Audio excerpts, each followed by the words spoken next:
When it comes to the issue of intimacy in marriage, I think it's safe to say that we all long to be connected to someone in a very deep level. But for most of us, we don't know how to get there. Well, I've got some good news for you. There are 4 keys to cultivating intimacy in your marriage. They come straight out of Scripture. And today, I'll share keys that can help you grow in connectedness to your mate. Stay with me.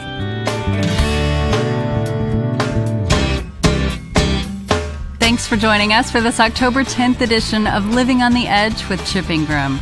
I'm Katie Kennard. Sounds like Chip has got some great advice coming up. But before we get started, if you want the most out of Chip's teaching, use his free message notes.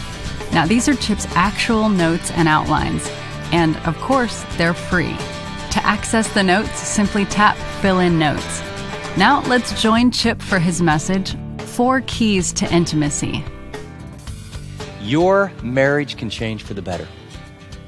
And as you sit here, I want you to know many of you have tried different times to change your marriage, and you sort of start and then it sort of fizzles out. And some of you, even as you sit here, and those listening will say, you know what, I tried this a few times before. I don't want to try this one more time and be disappointed. And so here's the other truth I want to tell you. Your marriage can change for the better, but it probably won't. That woke you up, didn't it? And it probably won't. Not because God doesn't have a great plan. Not because there's not power.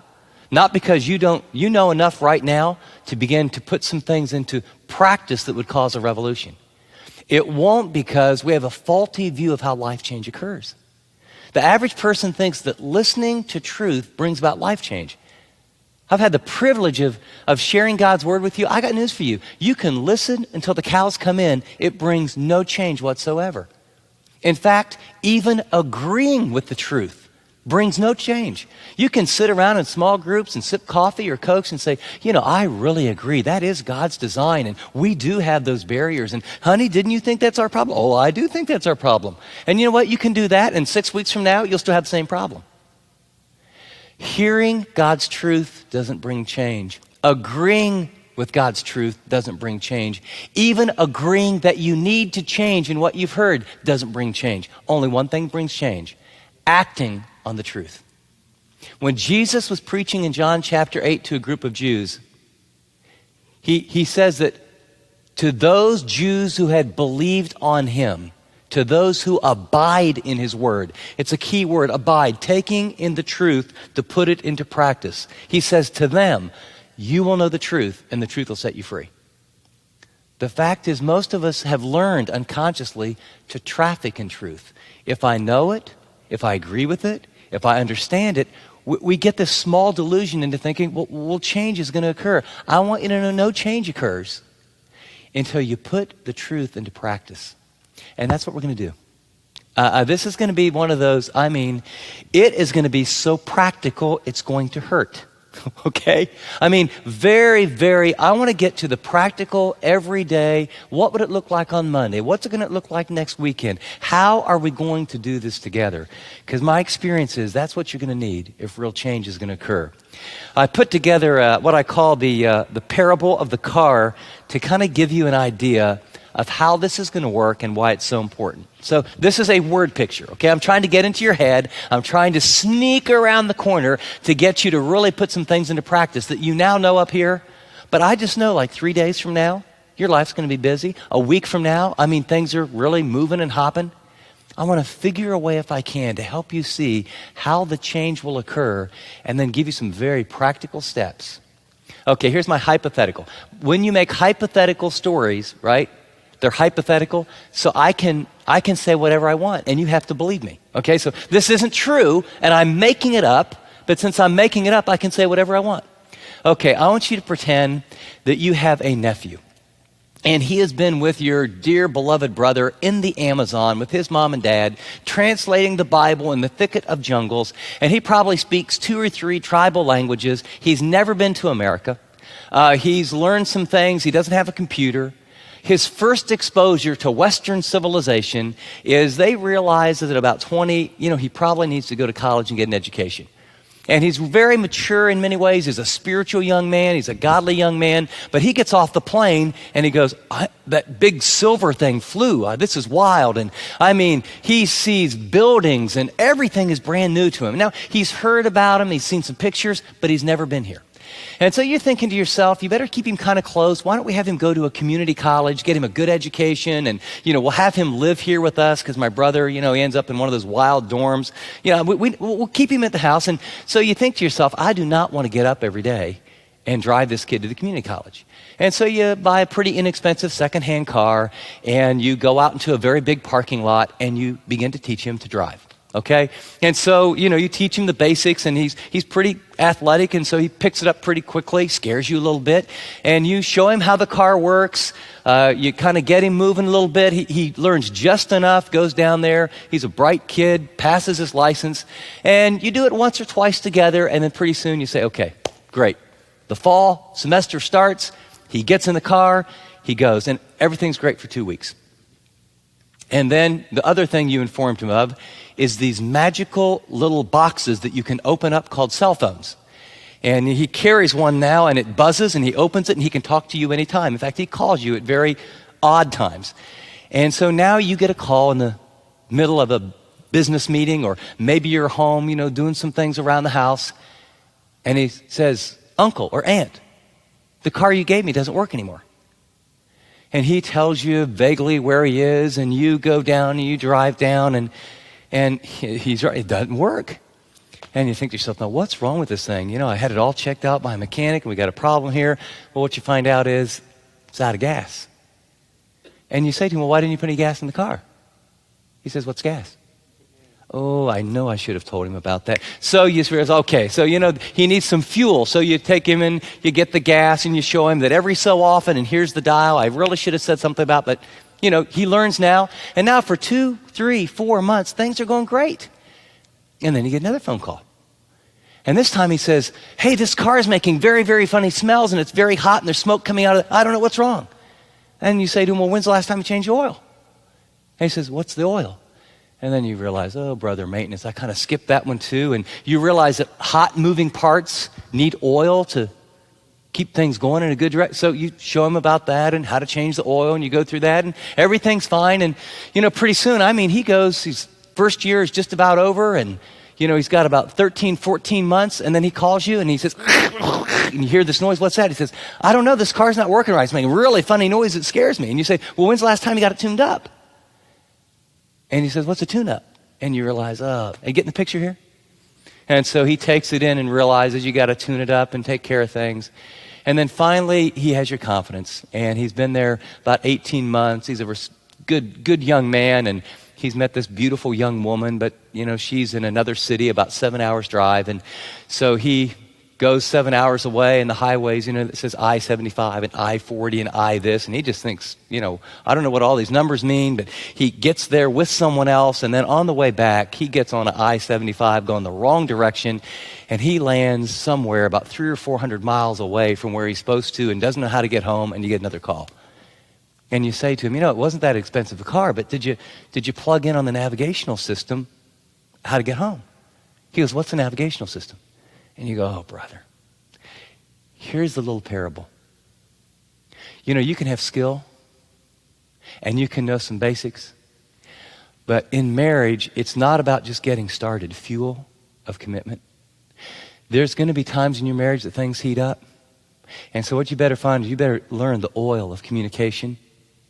And then every marriage, I don't care how good it is, and you can set goals and work at things, there's times where you got to stop your marriage and get the marriage car off the road and get it into the shop and get some time away from everybody and have some nice walks and some good talks and some good food and reassess where you've been, and you got to tune up your marriage. And if you don't do that on a regular basis, guess what? The same thing that happens to a marriage happens just like with a car. And finally, you can be going in a marriage and be working and get so close to everything, you never ask yourself, what direction are we going as a couple? It gets so focused on just us and our fulfillment, and if you have kids, our kids, and what are we doing here and there? And so all of a sudden you drift as a couple and you wake up 10, 20, 25 years and you realize that you never thought through. There was no navigational system about what's the mission, what's our co-mission from God, why are we here? And what I want to give to you in just very, very practical ways with tools is to how to keep fuel of commitment in your marriage, how to oil it on a regular basis, how and why to take a tune-up, and then finally, how to lock in a navigational system that will set your car in alignment with what God wants to do. Does that make sense? So see, when you make up these stories, sometimes they make the point, they're not all that interesting, but you do the best you can. But you got a car called marriage, and it runs out of fuel quickly, doesn't it? And it needs oil, requires a tune-up, and you better know where you're going. So with that, open your notes with me and let's dig in together. We've been through the parable of the car. Most marriages do not work. This is how to make yours the exception. Most cars don't run forever, but people who do these 4 things with their cars, they last a very, very long time. And so first I want to talk about the fuel of commitment. The fuel of commitment, and the definition is a lifelong choice of unconditional love to an imperfect person. And circle the word choice. The fuel, this is what keeps your marriage going. It's not your feelings. That's what you're being told. Your feelings come, your feelings go. The fuel of commitment is a lifelong choice. When you feel like it, when you don't feel like it, not to a wonderful, I love them all the time, they come through for me person, but to an imperfect person. Remember I said earlier, love is giving to another person what they need the most when they deserve it the least at great personal cost. And if there's one thing I want you to get about the fuel of commitment, so many people give up on their marriage because they get love and infatuation confused. Love has nothing to do with feelings. Love is about choices. Can I give you a biblical illustration? Final night on the earth, Jesus, he's in the garden. Does Jesus love you? Yes or no? Yes. Did Jesus feel like going to the cross to pay the penalty for your sin? Yes or no? No. In fact, so much so that here he is on his knees and he's praying and he's realizing not simply that they're going to stick thorns in his head, not simply that he's going to be drugged through half naked, that he's going to be humiliated by the people that he made and created and loved, but there's going to become a time where there's going to be a separation from the Father, a cosmic division that has never occurred in all eternity as he would become your sin substitute. And it's so intense that he's praying and he's sweating like great drops of blood. And what does he pray? Father, if there's a plan B that we haven't thought of in the Godhead, let's go with that one. Isn't that really what he prayed? I don't want to do this. I don't want to do this. I don't want to do it, but nevertheless, not my will, but yours. That's what it requires for the fuel of marriage. Love is a commitment that you make. The mandate is Matthew 19, 3-8. If you read it, you find that classic passage that most of you heard where Jesus is asked about divorce and remarriage, and he says, what God has brought together, let not anyone pull apart or pull asunder. I remember when I got married to Teresa and thought about the gravity of the commitment, I thought I needed a word picture, and we would go visit her folks, and they live, way in the hills of West Virginia. And in the hills of West Virginia, you can walk out of their house and it just kind of goes straight up and it's rock. And then it goes hills like this. And they had a little house that had a spring. And what they often do is they would dig out the hill. And so you have a spring and it's cool. And then they build a little house into the mountain so it's all rock except for this door.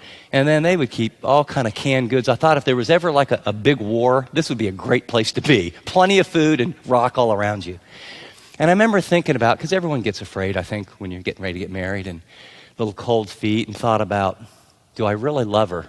Not how do I feel. Do I love her to the point that no matter what? And I remember this little word picture came to my mind. And just as I was praying, I think the Spirit brought it to my mind. I pictured Teresa and I walking into this little spring house that's, maybe 10 by 10. And there's water, and there's enough food forever. kind of been nice if there was an exercise bike, but didn't have that. And I pictured Teresa and I walking in hand, and then when someone shutting the door behind us. And then in my early years, as I was coaching and teaching, during the summers, I worked with a bricklayer. And so we did haydite block, and we did fireplaces and brick. And so I had the picture of my bricklayer taking not one layer, not two layers, but 3 layers of haydite block. And so it's all rock here, and there's 3 layers of haydite concrete block there. And you know what? We can get mad at each other. I can go to this corner, you can go to this corner, and there's plenty to drink, and there's food. But there ain't no way out. And I'm telling you, the word divorce has never been used in our home.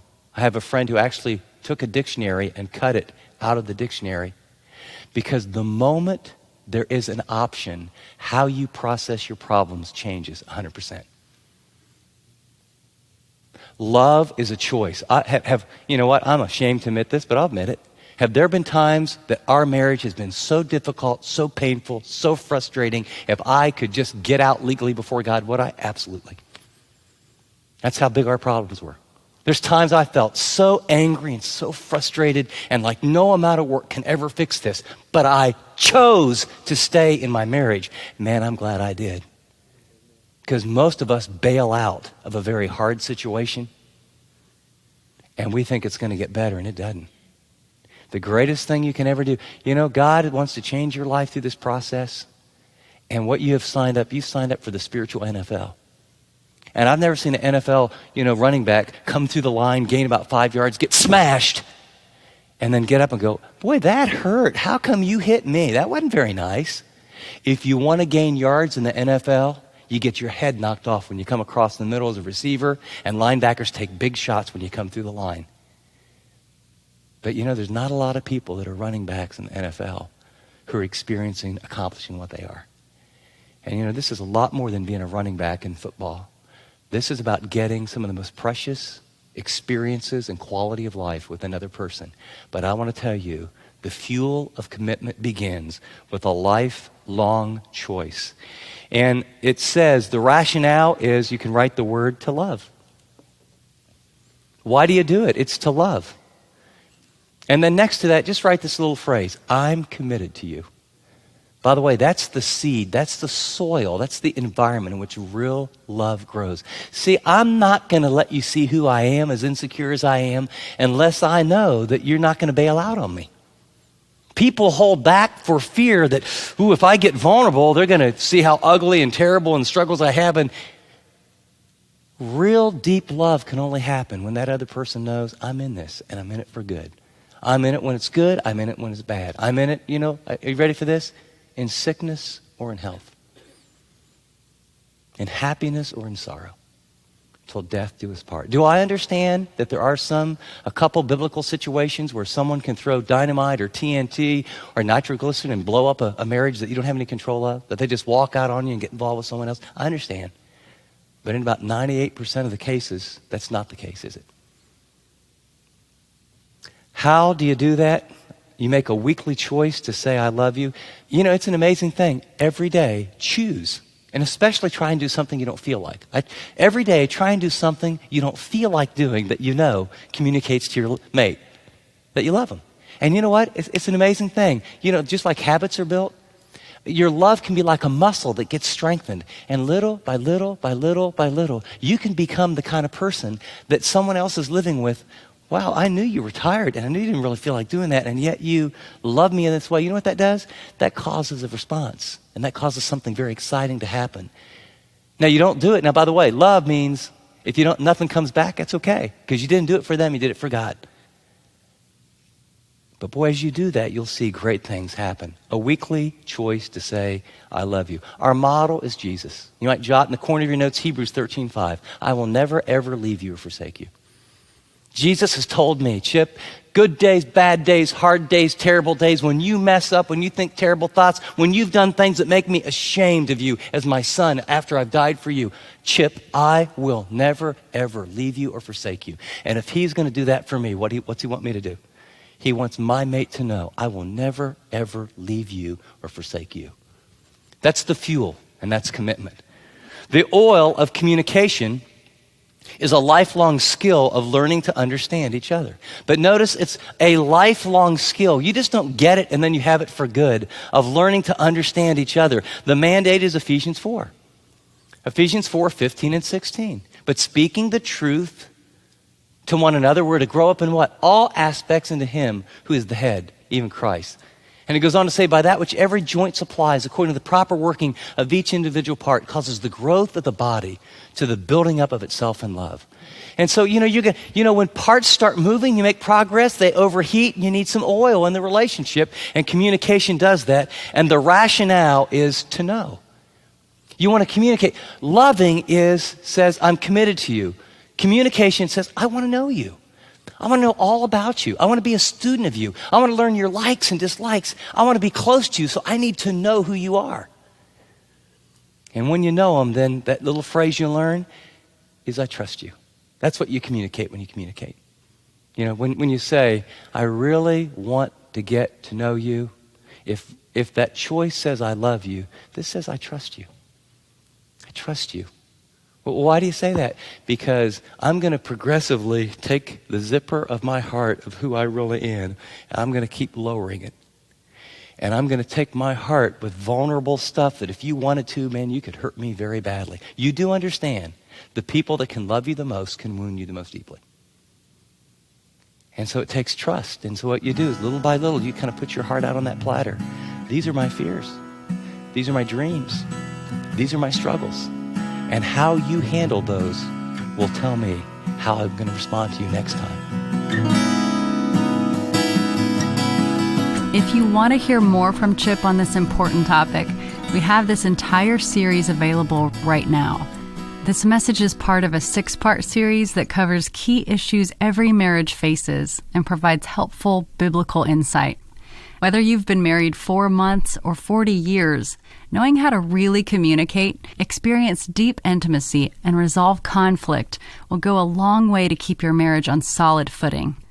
Now, in addition to the audio series, Chip's book, Marriage That Works, will give you additional insights and is an excellent companion resource to bolster your marriage.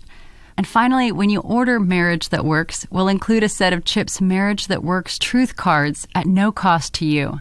These are 20 cards that each describe a lie we tend to believe about marriage, and then the truth from Scripture that combats that lie. For all the details, just tap Special Offers. Now, here's Chip. I'll be right back with some specific application to today's message. But before I come back, I want to talk to you for just a second. We're talking about marriage, and I don't think anyone, consciously says, I think I'll get married for a few years, and if it gets a little tough, then I'll get a divorce, and I'll just, start over and try it with someone new, et cetera, et cetera. No one thinks about marriage that way. And yet what we know is when hardships and trials and difficulties come, it is so easy to bail out, and you get hurt so deeply. And yet we know all the impact that happens to people and to children and all the rest. So that's why we put series on the air like this, Experiencing God's Dream for Your Marriage, with real practical help, or Marriage That Works, that gives a biblical view of what marriage is and how to really pull it off. If I told you of all the emails and letters in the 20 plus years of living on the edge that are about people who've said, thank you. We were on the verge of divorce, or I was having an affair, and I read this book or heard this series. You can't know what a difference it's made, because our relationship is now back together. We have kids that have a mom and dad that live in the same home. Thank you, thank you, thank you. Thousands upon thousands of families have been changed. And they've been changed because we could put this on the air. And they've been changed because you and I partnered together to pay for the cost of creating these series and then putting them on the air. And so if you have been helped in your marriage, or you know someone that has really been helped in their marriage, or you're looking at the world today and thinking, wow, marriages are in trouble and I want to help, would you consider partnering with us if you haven't yet? When we partner together and get these kind of resources into the minds and hearts of people, God really works. Thank you very much for all of you that have shared financially with us, and for all of you that God will lead to join us in the days ahead. Thanks so much. Thanks, Chip. Well, if Living on the Edge is ministering to you and you've not yet partnered with us financially, would you consider doing that today? It takes a team to do this, and your support would be so appreciated. To give a gift, just tap the donate button on this app. Now, here's Chip with a final thought. As we close today's program, I want you to know that key number 1 was commitment, and key number 2 is communication. I use the metaphor of the car. Now, here's what I want you to do. I want you to do something very specific to enhance your communication. I talked about this a little bit earlier in the series, but this has been the most helpful tool for communication in my marriage and literally in thousands of couples. I call it a conference. I've given you the details about how to do it, but you ask and answer 3 questions, and the only rule is you ask the question, you can't interrupt, and you let the other person speak until they can't think of anything else to say. And it eliminates a lot of arguments, and it allows you to get the issues of your heart on the table. Question number 1, and I want you to decide when this week are you going to do it. You set aside 20 minutes, 30 minutes max, and you ask your mate, what are you concerned about? And then you put duct tape on your mouth and just let them talk until they can't think of anything else. Second question then is, what do you wish? And you just let them talk. And the third question is, what are you willing to do? So you ask the first question, then they ask you the same question. You ask the second question, they ask you the second question. What are you concerned about? What do you wish? What are you willing to do? It will be so hard to not interrupt, fix, defend. Just be quiet. The other thing is, don't go too deep too fast. If you haven't done this ever before, just start talking without being interrupted about the things that are on your heart, the things that you wish, and you will begin to get some things on the table that you've not discussed in a long time. So often it's about schedules, kids, work, ministry, church, and you never get to the heart-to-heart issue. Let me encourage you, decide what time, what day, get a relaxed atmosphere, and have a conference. It'll really get the ball rolling in the area of communication. As we wrap up this program, would you do us a favor? If Chip's teaching has been helpful, would you go to the App Store or Google Play and rate the Chip Ingram app? Even better, would you add a comment about how Living on the Edge has made a difference in your life? We'd really appreciate it. Well, for Chip and everyone here, this is Katie Kennard saying thanks for listening to this edition of Living on the Edge.